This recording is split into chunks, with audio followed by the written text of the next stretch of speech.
বাংলাদেশের মহামান্য রাষ্ট্রপতি, মহামান্য বললাম মজা করে, শাহাবুদ্দিন চুপ্পু। যদি চুপ্পু বললে তিনি আবার রাগ হন। এখন অবশ্য তাকে কেউ চুপ্পু ছাড়া বলে না, তার নাম সংশোধন করেছেন গেজেট প্রকাশ হয়ে। চুপ্পু না, শাহাবুদ্দিন, মোহাম্মদ শাহাবুদ্দিন। তা আমরা তাকে চুপ্পু বলতেই কমফোর্ট ফিল করি, আর মহামান্য বললে বুঝবেন যে এটা একটু মজা করে বলছে। তিনি সব কি শুরু করেছেন? ওইখানে একজন বলতেছে যে জামাতে ইসলাম সমস্ত বিশ্ববিদ্যালয় দখল করে ফেলছে, সরকারের যত উচ্চ পদ আছে সব পদগুলা জামাতে ইসলাম দখল করে। কিন্তু বিএনপি তো জিয়া বিরোধী হয়েছে, আমি তো জিয়া বিরোধী না। আসুক বিএনপি নেতারা আমার সাথে ভাস করতে, এই ইস্যুতে তাদের জবাব দিতে হবে কেন তারা জিয়ার সংবিধানকে ত্যাগ কইরা মুজিববাদী সংবিধান রক্ষায় নামিছে। জামাত ক্ষমতা আসলে কি হবে তার নমুনা ডাক শুধু দেখতেছি না। ওইখানে ক্যাম্পাসের মধ্যে চাঁদাবাজি হইতো, চিন্তা হইতো, এখন হয় এক সাদিক কায়েম। ক্ষমতা চলে যাওয়ার পরে কিছু উপদেষ্টা যে পাগল হয়ে যাবে তার একটা নমুনা আজকে আপনাদের সামনে এই ভিডিওতে তুলে ধরছি। দর্শক, নতুন একটা নিউজ আপনাকে স্বাগতম। প্রিয় দর্শক, বাংলাদেশের যে বর্তমান রাজনৈতিক প্রেক্ষাপট এবং যে পরিস্থিতির সৃষ্টি হয়েছে তারই আলোকে আপনাদের সামনে বেশ কয়েকটা গুরুত্বপূর্ণ ভিডিও নিয়ে হাজির হয়েছি, যার কিছুটা অংশ বিশেষ ইতিমধ্যেই ভিডিওর শুরুতেই দেখেছেন। তো দর্শক, ভিডিওর শুরুটা দেখে কিন্তু বুঝতে পেরেছেন যে আজকে নিউজটা ঠিক কতটা গুরুত্বপূর্ণ এবং ঠিক কোন বিষয়টাকে ইঙ্গিত করছে। তাই বলবো, যারা ভিডিওটি অন করেছেন না টেনে সম্পূর্ণ নিউজটি মনোযোগ সহকারে দেখতে থাকুন, তাহলে আজকের মূল বিষয়টা বুঝতে পারবেন। তো দর্শক, আর বেশি দেরি না করে চলুন দেখে আসবো আজকে সেই কাঙ্ক্ষিত ভিডিও। তা আমরা তাকে চুপ্পু বলতেই কমফোর্ট ফিল করি, আর মহামান্য বললে বুঝবেন যে এটা একটু মজা করে বলছে। তিনি সব কি শুরু করেছেন? টিকে থাকতে কত ভান যে ধরতে পারেন, কোনো লাভ নেই। জামাত এনসিপি অলরেডি রাষ্ট্রপতির বিরুদ্ধে চূড়ান্ত বার্তা দিয়ে দিয়েছে। তো দর্শক, আপনারা জানেন যে এই চুপ্পু হাসিনার রাষ্ট্রপতি, এবং আপনি চিন্তা করেন যে আওয়ামী লীগের স্বর্ণযুগে, ফ্যাসিবাদের একদম গোল্ডেন টাইমে এই কোথাকার কি অপরিচিত এক চুপ্পু, তাকে ধরে এনে রাষ্ট্রপতি বানিয়েছেন, যেটা অকল্পনীয় ছিল, কেউ প্রেডিক্ট করতে পারেনি। নানা আলোচনা চলে কে হবেন রাষ্ট্রপতি, কেউ বলছেন ওবায়দুল কাদের, কেউ হবেন অমুক তমুক, কিন্তু না, সব জল্পনা কল্পনার অবসান ঘটিয়ে রাষ্ট্রপতি বানালো হাসিনা এই চুপ্পুকে। তাহলে আপনি চিন্তা করেন চুপ্পু কোন পদের দালাল হলে, হাসিনার কতটা পা চাটা হলে তাকে রাষ্ট্রপতি বানাতে পারেন। এবং এই চুপ্পু ভারতে ট্রেনিং নিয়েছেন মুজিব সৈনিক হিসাবে, মুজিব বাহিনীতে ছিলেন, ছাত্রলীগ করতেন এবং হাসিনাকে পা ছুঁয়ে সালাম করতেন। এই টাইপের নোংরা থার্ড ক্লাস একজন লোক হচ্ছে এই শাহাবুদ্দিন চুপ্পু। স্বাভাবিকভাবে 5 আগস্টের পর এ বঙ্গভবনে থাকবে, এটা আমাদের জন্য অসম্মানের। একে তো টেনে হিস্ট্রে নামানোর কথা, কিন্তু এই বঙ্গভবনে পালাতক আছে। হ্যাঁ, এই চুপ্পু বাইরে বের হওয়ার সুযোগ পায় না, ডাক্তার দেখাতে বের হওয়ার সুযোগ পায় না, সাহস পায় না, এবং তাকে সরকার বের হতে দেয় না। ঈদের নামাজ, ঈদুল আজহার নামাজ থেকে শুরু করে কোনো কাজে, কোনো অনুষ্ঠানে, বিভিন্ন অনুষ্ঠানে যাওয়ার কথা, অ্যাটলিস্ট বিভিন্ন কনভোকেশনে অথবা সশস্ত্র বাহিনীর এই 3 নভেম্বরের প্রোগ্রাম, আরো নানান প্রোগ্রামে থাকার কথা, কিন্তু না, থাকতে পারছেন না। তাকে কোথাও নেওয়া হয় না কেন? যে চুপ্পু যদি বঙ্গভবন থেকে বের হন, জনগণ জুতা দিয়ে পিটাবে, মহামান্য ছুটিয়ে দেবে জুতা দিয়ে পিটিয়ে। এই টাইপের একজন নোংরা থার্ড ক্লাস লোক। কিন্তু চুপ্পুকে সরানো হয়নি, সরানোর চেষ্টা করেছিলেন সরকার, কিন্তু বিএনপির কারণে সরানো যায়নি। বিএনপি, সেনাপ্রধান এরা মিলে চুপ্পুকে রেখে দিয়েছে। কিন্তু এখন একটা পর্যায়ে এসেছে যে জুলাই সনদ বাস্তবায়ন হবে। জুলাই সনদের স্বাক্ষর, জুলাই সনদের যে অর্ডিন্যান্স বা সংবিধান আদেশ, এটা কে জারি করবেন? রাষ্ট্রপতি, চুপ্পু? এটা নিয়ে প্রশ্ন। এখন বর্তমান প্রচলিত সংবিধান অনুযায়ী, আইন অনুযায়ী চুপ্পুরই জারি করা দরকার, কোনো অর্ডিন্যান্স জারি করেন। ওইখানে একজন বলতেছে যে জামাতে ইসলাম সমস্ত বিশ্ববিদ্যালয় দখল করে ফেলছে, সরকারের যত উচ্চ পদ আছে সব পদগুলা জামাতে ইসলাম দখল করে ফেলছে। চিন্তা করেন, মানে বিশ্ববিদ্যালয় দখল করছে, সরকারি সমস্ত উচ্চ পদগুলা তাদের দখলে। তো ওইখানে আরেকজন বসা ছিল, টকশোতে থাকে 2-3 জন।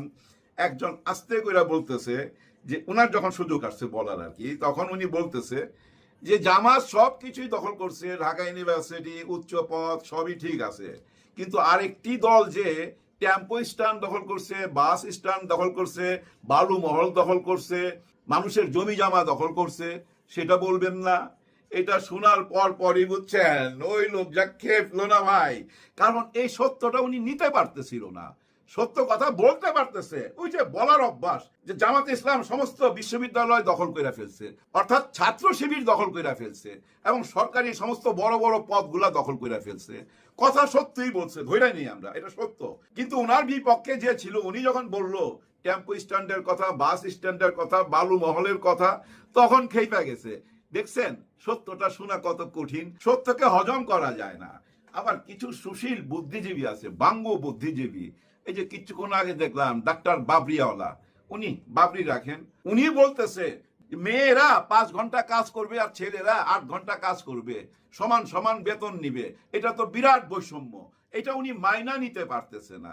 উনি দেখেন কি করতেছে, উনি একটা সত্যকে না উল্টায়া বিকৃত করতেছে। এই ডাক্তার বাবরিয়াওয়ালা কি করতেছে জানেন, একটা সত্যকে না অন্যদিকে নিয়ে যাইতেছে মানুষকে ভুল বুঝাইবার জন্য। পণ্ডিত লোক তো, জ্ঞানী লোক, ওনার জ্ঞানটা দেখেন কত নোংরা ভাবে ব্যবহার করতেছে। মূল ঘটনা কি জানেন, আমাদের ডাক্তার শফিকুর রহমান স্যার তো এখন আছে বিদেশে, প্রবাসে আছে। প্রবাসী ভাইদেরকে তো আমরা অনেকেই ভুলে গেছি, তাই না? মনে রাখি নাই জুলাই গণ অভ্যুত্থানে তাদের যে অবদান, সেটাও আমরা মনে রাখি নাই, অনেকেই মনে রাখি নাই, ভুলে গেছি। দেখেন না, আমরা বলি তারা কেন ভোটের অধিকার পাবে, তাদের কি অবদান আছে, এরকম কথা এই মিডিয়াতে শুনছেন না? খুব বড় নেত্রী, কিন্তু উনি সংসদে গেছিল এর আগে, উনি বলতেছে তাদের কি অবদান আছে, তারা কি জেল খাটছিল যে তারা ভোটের অধিকার পাবে? কিন্তু জামাত ইসলাম সেই অধিকার এনে দিছে। কেন এনে দিছে? জামাত ইসলাম ভুলে নাই ওনাদের অবদানের কথা। টাকা পয়সা পাঠানো যখন বন্ধ করে দিল, একদম শাটডাউন করে দিল যে আমরা কোনো এভিডেন্স পাঠাবো না, তখন কি হয়েছিল পলকের অবস্থা? শেখ হাসিনা ইশারা দিছিল তাড়াতাড়ি মাপ চা, মাপ চা, মাপ না চাইলে তো পুরা ধরা। তখন পলক আইসা মাপ চাইতেছিল, মাপ কইরা দেন, মাপ কইরা দেন। সেই প্রবাসীদেরকে আমরা ভুলে গেছি। হ্যাঁ, এই 5ই আগস্টের পরে কয়জন রাজনীতিবিদের মুখে প্রবাসী ভাই বোনদের কথা শুনছেন? কেউ কি মনে রাখছে? না, মনে রাখে নাই।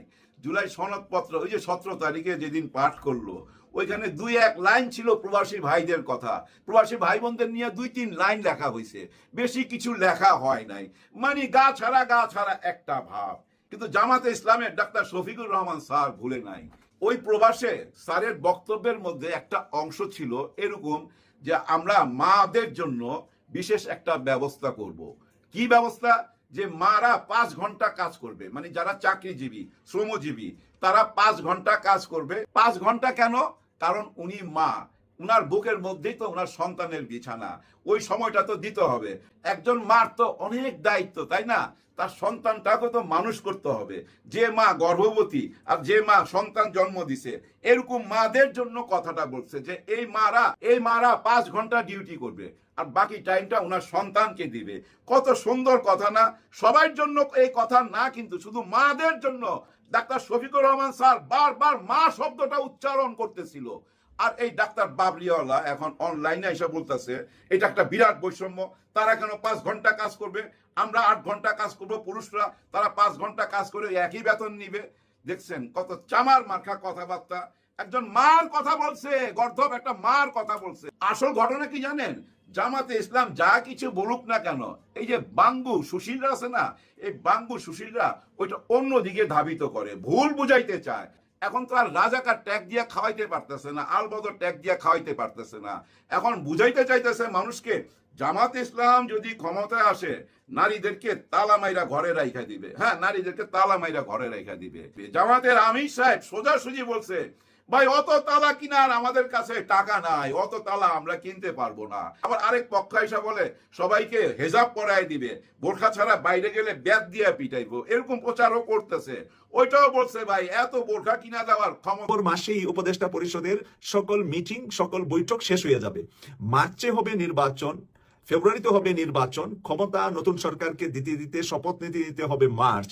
এর পরে নভেম্বরের পরে ডিসেম্বর, জানুয়ারি, ফেব্রুয়ারি, এই 3 মাস বিনা বৈঠকে কিভাবে রাষ্ট্র চালাবে ডক্টর মোহাম্মদ ইউনূস? এর প্রতিবাদ ডক্টর মোহাম্মদ ইউনূসের পক্ষ থেকে আজকে করা হলো। কিন্তু অন্তর্বর্তী সরকার কাজ 27 অক্টোবরে এক বিবৃতিতে জানিয়েছে তথ্য উপদেষ্টা মাহফুজ আলমের এই তথ্য সঠিক না। তথ্য উপদেষ্টা মাহফুজ আলম যেটা বলছে এটা সঠিক না। এই জন্য আমি বলছি মাহফুজ আধা পাগল অবস্থায় ঢুকছিল আর এখন পুরা পাগল হয়ে গেছে। পুরা পাগল না হলে তাকে বোতল মারে, তাকে লন্ডনে আসলে তার গাড়ি ভাঙে, ওই আমেরিকাতে গেছে কাউন্সিল বিল্ডিং ভাঙছে, সে যেখানে যায় সেখানেই কিন্তু ঘটনা ঘটা। এই ঘটনা ঘটায় না ছেলেটা, এতিমখানার ছেলেপেলেরা যদি রাজত্ব পেয়ে যা হয়, এটাই মাহফুজ আলম গঠালেন। তার খাবারের টাকা ছিল না, পড়াশোনার টাকা ছিল না, ছাত্র শিবির তাকে ফ্রি বিশ্ববিদ্যালয়ের কোচিং করেছে, ল্যাপটপ দিয়েছে ফ্রি, তাকে সকল সুবিধা দিয়েছে। আর আসার পরে সে বাম সাজার জন্য চেষ্টা করে অনেক বিভ্রান্ত বাংলাদেশের রাজনীতিতে সে করার চেষ্টা করছে। রিয়েলি আসলে তার মাথায় সমস্যা। এটা অনেকেই মনে করেন যে রাতের বেলা একটা পোস্ট দেয়, সকাল হইতে হইতে ওই পোস্ট আবার উড্ড করে ফেলে। অন্তর্বর্তীকালীন সরকারের বৈঠকেই তো সিদ্ধান্ত হবে যে আমাদের সর্বশেষ বৈঠকটা কখন হবে।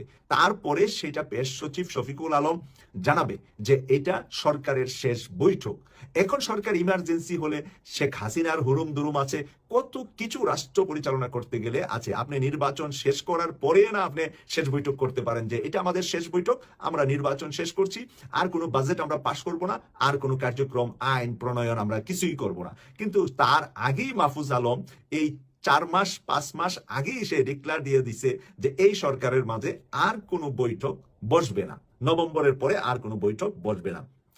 প্রেস উইং এ পাঠানো বিবৃতিতে বলা হয়, তথ্য ও সম্প্রচার উপদেষ্টা জনাব মাহফুজ আলম উপদেষ্টা পরিষদের কার্যক্রম নিয়ে যে মন্তব্য করেছেন তা গণমাধ্যমে প্রকাশিত হবার পর কিছুটা বিভ্রান্তি সৃষ্টি হয়েছে। বস্তুত সরকারের গৃহীত সংস্কার ও নীতিমালা প্রণয়নের কাজ নভেম্বরের মধ্যে শেষ করতে হবে এটা সঠিক না, বরং সংস্কার কার্যক্রম পূর্ণদমে চলমান থাকবে। সরকার বলছে সংস্কার কার্যক্রম সবকিছু পূর্ণদমে চলমান থাকবে। বিবৃতিতে আলো বলা হয়, উপদেষ্টা পরিষদ নির্বাচিত সরকারের কাছে দায়িত্ব হস্তান্তর না করা পর্যন্ত নিয়মিত দায়িত্ব পালন করে যাবে এবং উপদেষ্টা পরিষদের বৈঠক নিয়মিত অনুষ্ঠিত হবে। এই হলো রিয়েল সরকারের খবর। আর মাহফুজ আলমের খবর হলো নভেম্বরের পরে আর উপদেষ্টা পরিষদের কোনো বৈঠক হবে না। সম্প্রচার উপদেষ্টা হয়ে, তিনি তথ্য উপদেষ্টা হয়ে সাংবাদিকদেরকে কিছু নীতিমালা দিবেন, আর ওই নীতিমালাটাই উনি তাড়াহুড়া করছেন। নিশ্চয়ই এটার ভিতরেও একটা পকেট বাড়ির কোনো বিষয় আছে, হয়তো কোনো খামটাম দেওয়া হবে। খামটাম তাড়াতাড়ি দিয়ে দেন, নভেম্বরের ভিতরে দিয়ে দেন, কারণ মাহফুজের হয়তো একটা টার্গেট আছে নভেম্বরের পরে দল থেকে বের হয়ে নির্বাচন করবে বলবে, আসলে তো নির্বাচনও করবে না, দেখা গেল হুট করে দেশ থেকে একটা উসিলা দিয়ে বের হয়ে যাবে। এই ফন্দিয়াটার জন্যই মাহফুজ এই কাজটা করেছে বলে, এবং সরকারকে, ডক্টর মোহাম্মদ ইউনূসকে বিভ্রান্তিতে ফেলেছে, মানে একটা অসম্মানজনক জায়গায় সরকারকে নিয়ে গিয়েছে বলে আমি মনে করছি। গতকালকে প্রধান উপদেষ্টা ডক্টর ইউনূসের সঙ্গে দেখা করেছেন পাকিস্তানের সশস্ত্র বিভাগের প্রধান জেনারেল শাহির শামশাদ মির্জা, এবং এই সাক্ষাতের পরেই কিছু কিছু বিষয় নিয়ে আসলে প্রচন্ড বিতর্ক হয়েছে। এবং আমি মনে করি এই সব বিতর্কের জন্য ডক্টর ইউনূস যেমন দায়ী, আবার এই বিতর্কের জন্য এই ভারতীয় কিছু কট্টরপন্থী মিডিয়াও দায়ী। উভয়কে আমি দোষ দিচ্ছি এবং আজকে আমি বিশ্লেষণ করবো যে আসলে কি সমস্যা হয়েছে। তার আগে আমি একটু নয়া দিগন্ত থেকে যদি পড়ি, সেখানে বলা হয়েছে যে রাষ্ট্রীয় অতিথি ভবন যমুনায় গত শনিবার রাতে ডক্টর ইউনূসের সঙ্গে সাক্ষাৎ করেছেন পাকিস্তানের যৌথ বাহিনীর প্রধান জেনারেল শাহির শামশাদ মির্জা। বৈঠকে দুই দেশের মধ্যে বাণিজ্য, বিনিয়োগ এবং প্রতিরক্ষা সহযোগিতা জোরদার এবং আঞ্চলিক শান্তি ও স্থিতিশীলতা রক্ষায় সমন্বিত উদ্যোগ নেওয়ার উপর গুরুত্ব দেওয়া হয়। উভয় পক্ষই বাংলাদেশের সঙ্গে পাকিস্তানের ঐতিহাসিক ও সাংস্কৃতিক বন্ধনের কথা তুলে ধরে ভবিষ্যৎ অংশীদারিত্ব বৃদ্ধির আশাবাদ ব্যক্ত করেন। বৈঠকে ইউনূস বলেন, ভুয়া সংবাদ ও বিভ্রান্তিমূলক তথ্য আজ বিশ্ব শান্তির জন্য অন্যতম বড় হুমকি। এটা অবশ্যই তিনি ভারতীয় মিডিয়াকে বুঝিয়েছেন। সামাজিক যোগাযোগ মাধ্যমকে অপব্যবহার করে অস্থিতিশীলতা সৃষ্টির প্রবণতা রোধে আন্তর্জাতিকভাবে যৌথ পদক্ষেপ নিতে হবে। বৈঠকে জেনারেল শাহির শামশাদ মির্জা বলেন যে আমাদের দুই দেশ একে অপরকে সহায়তা করবে। করাচি চট্টগ্রাম সমুদ্র রুট চালু হয়েছে এবং শীঘ্রই ঢাকা করাচি আকাশপথ মানে বিমানও চালু হবে। আলোচনায় জাতীয় নিরাপত্তা উপদেষ্টা খলিলুর রহমান, এডিসি সমন্বয়ক ও সিনিয়র সচিব লামিয়া মোর্শেদ এবং পাকিস্তানের হাইকমিশনার ইমরান হায়দারও উপস্থিত ছিলেন। যখন পাকিস্তান সশস্ত্র বিভাগের প্রধান জেনারেল শাহির শামশাদ মির্জার সঙ্গে বৈঠক করে ইউনূস, তখন তিনি একটা উপহার দেন তাকে, একটা ম্যাপ, এবং সেই ম্যাপের সামনে আবু সাইদের একটা প্রতিকৃতি। এবং সেই ম্যাপ নিয়ে কিন্তু এখন বিতর্ক তুঙ্গে, কারণ ভারত দাবি করতেছে যে এই ম্যাপটা হচ্ছে বাংলাদেশের কিছু কট্টরপন্থীরা যে অখণ্ড বাংলার স্বপ্ন দেখে, যে বাংলাদেশ সহ পাশের দেশ আসাম, ত্রিপুরা, মেঘালয়, তারপরে কলকাতা, বিহার, এগুলো সহ উড়িষ্যা সহ যে একটা বিশাল বড় একটা ম্যাপ, সেই ম্যাপটাই মূলত ডক্টর ইউনূস উপহার দিয়েছেন এই জেনারেল শাহির শামশাদ মির্জাকে, যিনি পাকিস্তানের সশস্ত্র বিভাগের প্রধান। এবং আমি যদি আপনাকে দুইটা ম্যাপ পাশাপাশি দেখাই, তাহলে কিন্তু আপনারা তেমন পার্থক্য দেখবেন না। যেই ম্যাপ অলরেডি বিভিন্ন সময় বাংলাদেশের বিভিন্ন গোষ্ঠী প্রকাশ করেছে যে যে আমরা অখণ্ড বাংলা চাই। বিশেষ করে আমরা দেখেছি যে উপদেষ্টা মাহফুজ আলম এটা বলেছেন, অখণ্ড বাংলা তার স্বপ্ন, পরে ডিলিট করে দিয়েছেন। আর বিভিন্ন সময় আমরা দেখেছি উস্কানিমূলক বক্তব্য ডিএমপি কমিশনার সাজ্জাদ আলী, তিনি বলেছেন পার্শ্ববর্তী দেশ যদি বাংলাদেশ হস্তক্ষেপ করে তাহলে আমি যুদ্ধ ঘোষণা করব। আচ্ছা, এই ডিএমপি কমিশনার সাজ্জাদ আলী তিনি যুদ্ধ ঘোষণা করার কে? যুদ্ধ ঘোষণা করে সংসদ, তারপর সেটা সশস্ত্র বিভাগে যায়, সেখান থেকে সেনাপ্রধানের কাছে যায়, তারপর যুদ্ধ হয় ডিএমপি কমিশনের যুদ্ধ ঘোষণা করে। তারপর দেখেছি যে লেফটেন্যান্ট জেনারেল ফজলুর রহমান, যিনি বিডিআর তদন্ত কমিটির প্রধান, তিনি বলেছেন আধা ঘন্টার ভিতরে কলকাতা দখল করবেন। তো এই ধরনের উস্কানিমূলক কথাবার্তা কিন্তু আছে। আবার কিছু লোক বলতেছে যে আমরা অখণ্ড বাংলা করব। এখন বলবেন যে ভাই এটা কি ইন্ডিয়া বলে না? হ্যাঁ বলে, প্রচুর বলে। তারাও বলে অখণ্ড ভারত, অখণ্ড ভারতের ভিতরে বাংলাদেশ, পাকিস্তান সহ অন্যান্য আছে।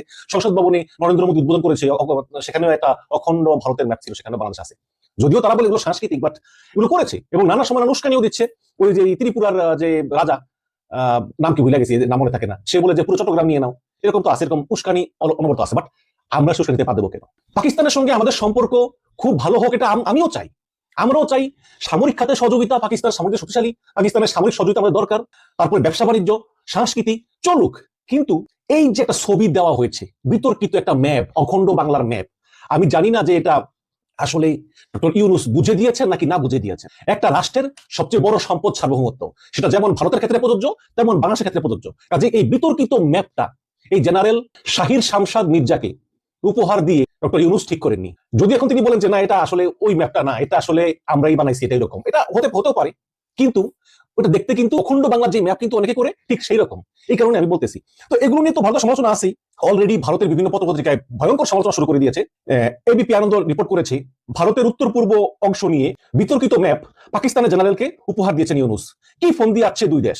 এখানে লিখেছে ফের বিতর্কে জড়ালেন মোহাম্মদ ইউনূস, আরো একবার ভারতের উত্তর পূর্ব অঞ্চল নিয়ে কূটনৈতিক অস্বস্তি বাড়ালেন। এবার পাকিস্তানের জেনারেলকে উপহার দিলেন একটি বিতর্কিত ম্যাপ, যেখানে অসম ও উত্তর পূর্বের অন্যান্য রাজ্যকে বাংলাদেশের অংশ হিসাবে দেখানো হয়েছে। সপ্তাহান্তে ঢাকায় গিয়েছেন পাকিস্তানের জয়েন্ট চিফ অফ স্টাফ কমিটির চেয়ারপারসন জেনারেল শাহির শামশাদ মির্জা। তিনি ইউনূসের সঙ্গে দেখা করেন এবং সেই সময় এই বিতর্কিত ম্যাপ তিনি পাকিস্তানের। দর্শক, সম্পূর্ণ ভিডিওটি দেখলেন, আশা করি বিষয়টি বুঝতে পেরেছেন। এ নিয়ে আপনার গুরুত্বপূর্ণ মন্তব্যটি অবশ্যই কমেন্ট বক্সে জানিয়ে দিবেন। ধন্যবাদ।